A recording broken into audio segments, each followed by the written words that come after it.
tonight's video, we will be discussing how to break the victim mindset. That's right. So if you feel like you have a victim mindset, then this is the video for you. All you gotta do is hang around to the very end, and I promise you, you won't be sorry. And look, make sure you tell a family member and friends and coworkers about JD's network, because we are saving lives. All right? And don't forget to like, share, subscribe, and all that crazy stuff. So look, let's go ahead and get right into the video. Hello everyone, and welcome back to the channel. Today we're going to talk about something very powerful, breaking out of the victim mindset. We all face challenges, but sometimes we get stuck in a loop where we feel powerless. By the end of this video, you'll have some practical tools to shift your perspective and take back control of your life. First, let's define it.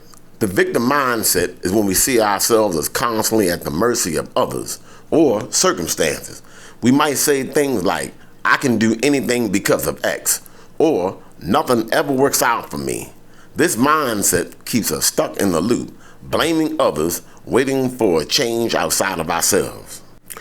Now, why do we fall into this pattern? Often it starts with a tough experience, maybe a failure, a loss, or even years of small setbacks.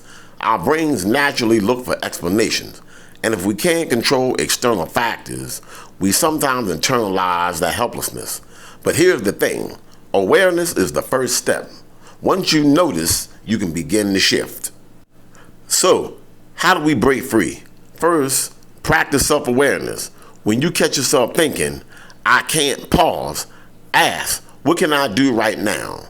Even if it's a small step. Next, take responsibility for your choices. This doesn't mean blaming yourself. Rather, it means owning the power to decide your next move. Then, surround yourself with positive influences, people, books, podcasts that remind you of your strength, and celebrate small wins. Every step forward is progress. So let me share a quick story. I once met a woman who lost her job. At first, she felt like a victim. No control, no options. But once she started taking small steps, updating her resume, networking, learning new skills, she realized she had so much agency, and now she's thriving in a new career. And just like with Alcoholics Anonymous 12 steps, the first thing you must do is admit that you have a problem, which I believe almost all of us do. Pay attention to the damage it causes, how bad you feel, and really see the damage it causes the relationships in your life. This acute recognition really is the first existential step. I believe many live their entire lives completely unaware and unable to see the self-destruction characteristics in themselves. I was driving by a church the other day and saw a sign that said, resentment is like drinking poison and expecting your enemy to die. It made me chuckle because there was a deep truth in that we can all benefit from. The only one being hurt by the hate and anger we feel towards others is us. It creates suffering, it damages important relationships, and it gets in the way of joy and success we all hope to experience in this life. So how do you forgive someone? I wish I had the silver bullet, but there is no secret trick. It is simply essential that you find the grace in your heart to forgive. If not, it will eat you alive, and you'll never have the control and freedom we all desire. So one of our partners has a process he executes with at-risk youth. Many of them have been labeled by others or themselves as troublemakers, bad students, or lazy, but so much so that they actually come to believe it to their cores. Now, the process he executes is an exercise in which the students forgive themselves. The goal is to let go of the damaged labels and orient new energy towards the present and the person each of them wants to become. It's a powerful and transformative process for many. So much of what gets in our way of taking action are excuses we make about ourselves and preconceived notions of who we are. A big part of taking new action in our lives is having new expectation, which requires forgiving ourselves from what has come before. Forgiving yourself removes the limited thinking that can make action seem useless, and that's vital to begin taking the purposeful action that will positively impact your life. So just this week, there are some financial pressures in my life.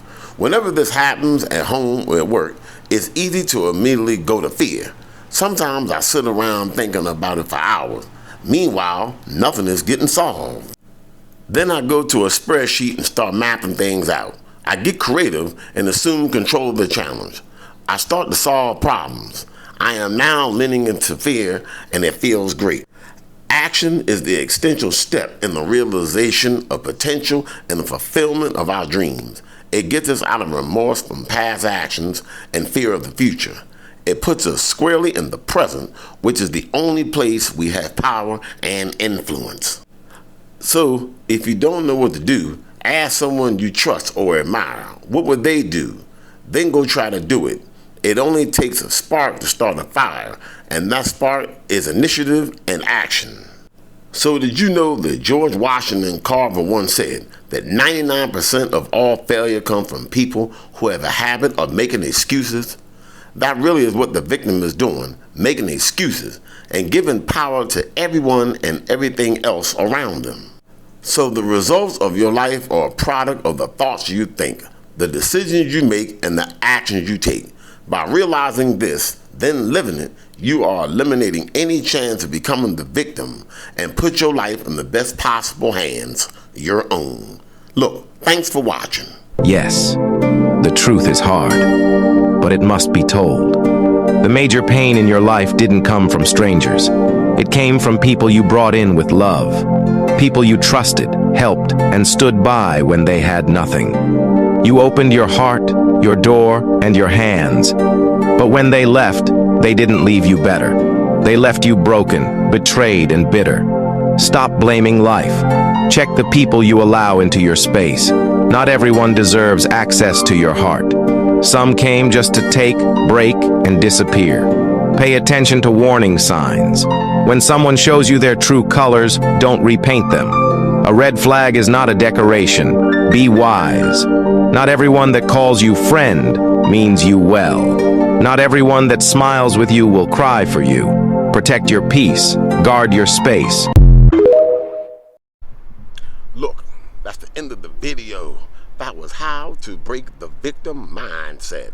So I know you love this video, so make sure you like, share, subscribe to JD's Network if you haven't already. The hottest channel on the planet where I talk about fitness and everyday motivation, baby. Things you need in order to proceed.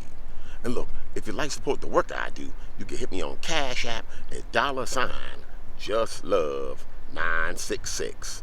Alright? So look, I want to thanks for watching. You've been a wonderful audience. And just like always, I'll see you in the next video.